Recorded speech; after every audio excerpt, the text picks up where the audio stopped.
Hi students, I'm Kode. Welcome to my session. இன்னைக்கு நம்ம பார்க்க போகிறது laws of exponents for real numbers. Okay. So இதில் வந்து பார்த்திங்கன்னா என்னென்ன லாஸ் இருக்குது, எக்ஸ்பனன்ட்ஸ்க்கு என்ன லாஸ் இருக்குன்னு பார்க்கலாம். ஏ வந்து பார்த்திங்கன்னா இதில் வந்து ரியல் நம்பர் எடுத்துருக்கோம். எம் அண்ட் என் வந்து எக்ஸ்பனன்ட்ஸு. ஸோ ரெண்டுமே வந்து எக்ஸ்பனன்ட்ஸ் வந்து உங்களுக்கு ரேஷனல் நம்பரில் இருக்குது. இப்போ வந்து பார்த்திங்கன்னா ஃபஸ்ட்டு வந்து நான் வந்து a power M into A power N base காமனாக இருந்ததுன்னா நம்ம வந்து மல்டிப்ளிகேஷனில் இருந்ததுன்னா ஆட் பண்ணிப்போம் இல்லையா. ஸோ ஏ பார் எம் ப்ளஸ் என், அடுத்தது வந்து a bar am the whole power n, இது வந்து பவரில் இருக்குது. ஸோ அப்போ எழுதும்போது நீங்கள் இதை கம்பைன் பண்ணி எம் இன்ட்டு என் எழுதலாம். அடுத்தது வந்து தேர்ட் வந்து a bar m divide by a power n. இப்போ இது வந்து டிவிஷனில் இருக்குது, பேஸ் காமனாக இருக்குது. டிவிஷனாக இருந்ததுன்னா நமக்கு மல்டிப்ளிகேஷனில் பண்ணோன்னே அதுக்கு ஆப்போசிட்டாக பண்ணுங்கள். இப்போ வந்து a bar M minus n, அதாவது அங்கே அடிஷன் பண்ணிங்க, இங்கே வந்து சப்ட்ராக்ஷன் பண்ணுங்கள். Fourth one A bar M B bar M. இதில் பார்த்தீங்கன்னா பேஸ் ரெண்டுமே டிஃப்ரெண்ட்டாக இருக்குது. அப்போ என்ன பண்ணுறோம்னா இங்கே வந்து பவரை வந்து காமனாக இருக்கிறதுனால கம்பைன் பண்ணிக்கலாம். So AB the whole bar M, power வந்து காமனாக இருக்குது, அது காமன் பவர், இதை ரெண்டும் மல்டிப்ளை பண்ணி எழுதுங்க. Next a power 0 equal to 1, அதாவது any number to the power 0வாக இருந்ததுன்னா உங்களுக்கு வந்து 1. அடுத்தது 1 by a to the power n அப்படி இருந்ததுன்னா இதை மேலே எடுத்துகிட்டு வரும்போது என்ன ஆகும்னா நெகட்டிவ் எக்ஸ்போனண்ட்டாக மாறிடும், ஏ பவர் மைனஸ் என்னாக மாறிடும். அடுத்தது nth ரூட் ஆஃப் ஏ அப்படின்னு எடுத்துக்கிட்டிங்கன்னா இதை வந்து பார்த்தீங்கன்னா இதை வந்து என்ன சொல்லுவாங்கன்னா ரேடிக்கல் நோட்டேஷன் சொல்லுவாங்க. இதை வந்து இண்டெக்ஸ் ஃபார்மில், அதாவது நீங்கள் வந்து அந்த பவரை வந்து இந்த நொட்டேஷனில், அதாவது இண்டெக்ஸ் நொட்டேஷனை ஃப்ராக்ஷன் ஃபார்மில் எழுதுறது வந்து இண்டெக்ஸ் நொட்டேஷன் சொல்லுவாங்க. ஏ பவர் 1 பை என், அதாவது இந்த என் வந்து ரூட் எடுக்கிறோம் இல்லையா, அது வந்து உள்ளே வந்துடும், ஃப்ராக்ஷனில் 1 பை என்னன்னு எழுதுவீங்க. ஓகே. ஸோ இதெல்லாமே உங்களுக்கு ஜென்ரல் ஃபார்ம். இது எல்லாமே நம்ம வந்து ரேஷனல் நம்பர்ஸு சால்வ் பண்ணுறதுக்கு நம்ம யூஸ் பண்ணிக்கிறோம். ஓகே. இப்போ அடுத்தது பாருங்கள், இந்த பவர் இது வந்து இந்த ஃபார்முக்கு நான் இந்த வந்து எக்ஸாம்பிள் கொடுத்துருக்கேன். இப்போ ஸ்கொயர் ரூட் ஆஃப் 4, 2ன்றது ஸ்கொயர் ரூட், நீங்கள் 2 போடலனாலும் அது வந்து ஸ்கொயர் ரூட்டாக தான் நம்ம கன்சிடர் பண்ணிப்போம்.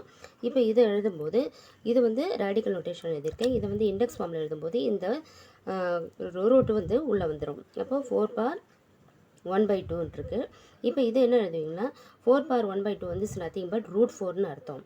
இதுக்கு வந்து ரூட் 4க்கு நீங்கள் எடுத்திங்கன்னா ஆன்சர் வந்து 2 வரும். ஓகே. இப்போ அதே மாதிரி கியூபிக் ரூட் ஆஃப் 5 எழுதுறீங்க. கியூபிக் ரூட் ஆஃப் 5 போது இந்த கியூப் ரூட் வந்து இங்கே உள்ளே வந்துடும். இந்த ஃபார்மில் தான் நம்ம எழுதியிருக்கோம், 5 பவர் 1 பை 3. ஓகே. அடுத்தது 4 பார் 3 பை 2ன்னு எழுதியிருக்கேன். இதில் வந்து பார்த்திங்கன்னா இதை வந்து நம்ம ஸ்ப்ளிட் பண்ணிடுறோம். இதை எப்படி நம்ம சால்வ் பண்ணலாம் அப்படின்னு பார்த்தீங்கன்னா of 4 bar of the whole bar 3, இந்த 3யை வந்து நான் வெளியே எடுத்துட்டேன். 4 பார் ஆஃப் உங்களுக்கு ஏற்கனவே தெரியும், அது ரூட் 4. ஓகே. ரூட் 4க்கு நம்ம எடுத்தோம்னா ஸ்கொயர் ரூட் வந்து உங்களுக்கு 2 வரும். இந்த பவர் 3யை வந்து அப்படியே வச்சுங்க. அப்போது 2 இன்ட்டு 2 3, அதாவது த்ரைஸ் நீங்கள் மல்டிப்ளை பண்ணுங்கள், 2வை பண்ணிங்கன்னா உங்களுக்கு வந்து 8 வரும். ஓகே. ஸோ இதோட ஃபார்முலா வந்து பார்த்தீங்கன்னா ஏ பார் எம் பை என், இந்த ஃபார்மில் இருக்குது, M by N equal to nth root A the whole bar M அப்படி எழுதலாம். அதை என் இங்கே ரூட்டுக்கு முன்னாடி இருக்குது, பவர் வந்து இங்கே ஹோல் பாரில் எழுதியிருக்கேன். இல்லைன்னா இந்த ஃபார்மில் எழுதலாம், nth ரூட் ஏ பார் எம்மை வந்து உள்ளே கொண்டு வந்துடலாம், ரூட் கொண்டு, எல்லாமே ஈக்குவல் தான். நெக்ஸ்ட் லாஸ் ஆஃப் எக்ஸ்போனன்ட்ஸ் வச்சு நம்ம வந்து சில சம்ஸை சால்வ் பண்ணி பார்க்கலாம். இப்போ ஃபஸ்ட் ஒன் பாருங்கள், 64 த ஹோல் பார் ஆஃப் கொடுத்துருக்கு. இப்போ ஆஃப்னு வந்தாலே நீங்கள் ரூட் ஃபார்மில் எழுதிங்க. ஓகே. ஸோ இப்போ ரூட் 64க்கு உங்களுக்கு ஆன்சர் வந்து பார்த்தீங்கன்னா 8 வரும். 8 8 64 இல்லையா. ஸோ ஸ்கொயர் ரூட் எடுத்திருக்கீங்க, 8 வருது. இதை இன்னொரு மெத்தட்லேயும் பண்ணலாம். 64 த ஹோல் பார் ஆஃபாக இருந்ததுன்னா 8க்கு வந்து 8 ஸ்கொயர்னு எழுதிங்க, 8 இன்ட்டு 8 64. அடுத்தது இந்த பவர் வந்து நம்ம அந்த ரூல் படி, நம்ம பவர் ரூல் படி மல்டிப்ளை பண்ணிங்க, 2 பை 2 வரும். 2 பை 2 கேன்சல் பண்ணிங்கன்னா 8 பார் 1, 8 பார் 1 இஸ் நத்திங் பட் 8. ஸோ ரெண்டு ஆன்சரும் உங்களுக்கு சேமாக தான் இருக்கும். எந்த மெத்தட் வேணாலும் நீங்கள் யூஸ் பண்ணிக்கலாம். அடுத்தது 125 the whole bar 1 by 3. So இதுக்கு பார்த்தீங்கன்னா 125க்கு வந்து பார்த்தீங்கன்னா நீங்கள் வந்து எல் டிவிஷன் பண்ணும்போது உங்களுக்கு 5 கியூப் வரும், அதாவது 5 இன்ட்டு 5 இன்ட்டு 5 3 டைம்ஸ் வருது. இந்த ஹோல் பார் 1 பை 3 அப்படியே வச்சுங்க. இப்போ இதை வந்து பவர் ரூலில் மல்டிப்ளை பண்ணிங்க. இப்போ 3 பை 3 வரும். 3 பை 3 கேன்சல் பண்ணிங்கன்னா 5 bar 1 that is equal to 5. Next sum 9 bar 3 by 2 கொடுத்துருக்கு. இப்போ 9 பார் 3/2 இருக்கும்போது நம்ம வந்து இந்த ஃபார்மில் மாற்றிக்கிறோம்.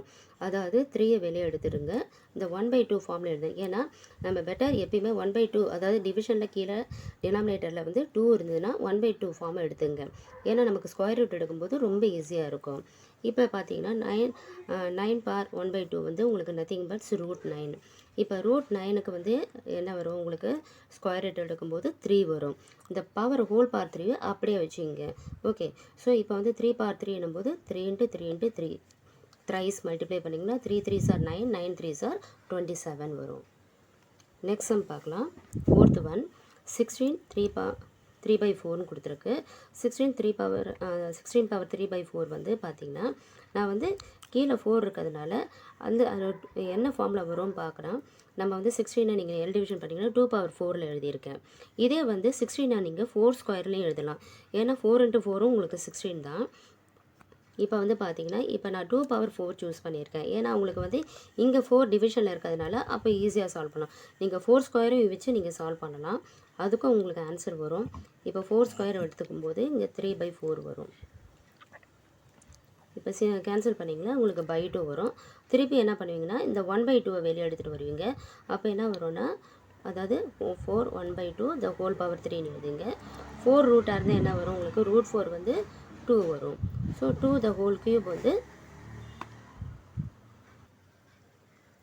இப்போ வந்து 4 to the power 1/2 வந்து உங்களுக்கு 2 வரும். அதாவது √4 தான் அதை வந்து நான் எழுதியிருக்கேன். இப்போ 2 the whole power cube வந்து உங்களுக்கு வந்து 8. ஸோ இந்த மெத்தட்லேயும் நீங்கள் பண்ணலாம். நான் வந்து இன்னும் ஈஸியாக இருக்கும் அப்படின்னு சொல்லிட்டு நான் 2/4 எழுதியிருக்கேன். அதாவது 16 எல் டிவிஷன் பண்ணிங்கன்னா 2 × 2 × 2 4 டைம்ஸ் வரும். 2/4 எழுதியிருக்கேன். இந்த 3/4 அந்த பவர் அப்படியே தான் இருக்குது. நெக்ஸ்ட்டு வந்து 2/4 இதை வந்து நான் வெளியே எடுத்திருக்கேன். இப்போ 3/4 அதாவது பவர் இன்ட்டு பவர் மல்டிப்ளை பண்ணும்போது 4 கேன்சல் ஆகிடுது. நெக்ஸ்ட்டு 2/3 அப்படியே இருக்கும். இப்போ 2/3 நீங்கள் எக்ஸ்பேண்ட் பண்ணிங்கன்னா உங்களுக்கு 8 வரும். ஓகே, ஸோ எய்தர் இந்த மெத்தட் ஆர் இந்த மெத்தடை வச்சு நம்ம சால்வ் பண்ணலாம். அடுத்தது 5th one 125 the whole power -1/3. So negative இருக்குது. நெகட்டிவ் இருந்தால் எப்பயுமே வந்து நெகட்டிவ் எக்ஸ்போனண்ட்டை பாசிட்டிவாக மாற்றிடுங்க. So 1/125 the whole power 1/3. அப்போ கீழே கொண்டு வரும்போது டிவிஷனில் அது பாசிட்டிவாக மாறிடும். இப்போ வந்து பார்த்தீங்கன்னா 125 உங்களுக்கு தெரியும், இது 5 cube இல்லையா, 5 cube the whole power 1/3 அப்படி எடுத்திருக்கேன். இது ரெண்டும் உங்களுக்கு கேன்சல் ஆகிடும். அப்போது ஃபைனல் ஆன்சர் 1/5. நெக்ஸ்ட் சிம்பிளிஃபை பார்க்கலாம். இப்போ வந்து பார்த்தீங்கன்னா ரேஷனல் நம்பர் அதோட எக்ஸ்பனண்ட் கொடுத்துருக்காங்க. இப்போ வந்து பார்த்தீங்கன்னா 2 the power 2/3 into 2 power 1/5 கொடுத்துருக்கு. ஸோ இது வந்து பார்த்திங்கன்னா பேஸ் காமனாக இருக்குது. ஓகே, பேஸ் ரெண்டுமே உங்களுக்கு ரியல் நம்பர் தான். ஸோ இதோட பவர் வந்து இப்படி இருந்ததுன்னா நம்ம வந்து ஆட் பண்ணிப்போம். ஸோ இந்த லாவை தான் யூஸ் பண்ணுறோம். இப்போ அதே மாதிரி இதோட பவரை நீங்கள் ஆட் பண்ணிங்க. 2 power 2/3 + 1/5. இப்போ இதுக்கு வந்து பார்த்தீங்கன்னா டினாமினேட்டர் டிஃப்ரெண்ட்டாக இருக்கிறதுனால as usual LCM method solve பண்ணிங்க. எல்சிஎம் வந்து 15 வருது. ஸோ இப்போ சிம்பிளிஃபை இதை மல்டிப்ளை பண்ணிங்கன்னா உங்களுக்கு 10/15 வருது. இதுக்கு 3/15 வரும். ஸோ அதை நீங்கள் இங்கே சப்ஸ்டியூட் பண்ணிங்க. இப்போ ரெண்டுத்தையும் ஆட் பண்ணிங்கன்னா, ஏன்னா டினாமினேட்டர் காமனாக இருக்குது, இப்போ அப்படியே ஆட் பண்ணிங்கன்னா 13/15. So final answer 2 power 13/15. Next sum பார்க்கலாம். 1/3/3 the whole power 7 கொடுத்துருக்காங்க. ஸோ 7ஆல் உள்ள மல்டிப்ளை பண்ணிங்க. Denominator as well as numerator பண்ணும்போது 1/7 divide by 3/3 the whole power 7. இது ரெண்டும் மல்டிப்ளிகேஷன் பவர் உள்ள இருக்குது.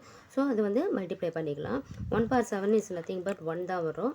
இப்போ 3/21 7 3s are 21. ஸோ இது மேலே எடுத்துகிட்டு வந்தீங்கன்னா 3 power -21. கீழே டிவிஷனில் பாசிட்டிவாக இருந்ததுன்னா மேலே வரும்போது இங்கே உங்களுக்கு நெகட்டிவாக இருக்கும், நெகட்டிவ் எக்ஸ்பனண்ட்டாக இருக்கும். ஸோ இதில் வந்து நம்ம யூஸ் பண்ணியிருக்க ஃபார்முலாவே இங்கே எழுதியிருக்கேன். இது வந்து பவர் ரூல் மல்டிப்ளை பண்ணியிருக்கோம். இது வந்து 1/a/m வந்து a = a/-m. நெக்ஸ்ட் வந்து third one 11 power ½ divide by 11 power 1/4 போட்டிருக்காங்க. இப்போ இதுக்கு பார்த்தீங்கன்னா இது டிவிஷனில் இருக்கும்போது நம்ம வந்து பவரை வந்து சப்ட்ராக்ட் பண்ணுவோம், எக்ஸ்போனண்ட்டை சப்ட்ராக்ட் பண்ணுவோம். So 11 to the power 1/2 - 1/4. இதுக்கு எல்சிஎம் எடுத்திங்கன்னா உங்களுக்கு 4 தான் வரும். ஸோ 2 - 1/4 இதை வந்து உங்களுக்கு சப்ட்ராக்ட் பண்ணிக்கலாம். 11 to the power 1/4. So fourth one 7 to the power ½ into 8 to the power ½ dot வச்சுருந்தா மல்டிப்ளிகேஷன் அர்த்தம். இப்போ வந்து பார்த்தீங்கன்னா பேஸ் 2 டிஃப்ரெண்ட்டாக இருக்குது. அப்போ இந்த ஃபார்முலா யூஸ் பண்ணிங்க. a இன்ட்டு பி பவர் வந்து காமனாக இருக்கிறதுனால a into B the whole power m. So இதே மெத்தடில் நம்ம இங்கே அப்ளை பண்ணலாம். 78 ரெண்டுத்தையும் மல்டிப்ளை பண்ணிங்க, பேஸ் 2த்தையும் காமன் பவர் இல்லையா, த ஹோல் பவர் ஆஃப் போட்டுங்க. இப்போ 78 or 56 the whole power of. So இது வந்து உங்களோட ஃபைனல் ஆன்சர். ஸோ இதோட laws of exponents for real number முடியுது. Thank you students.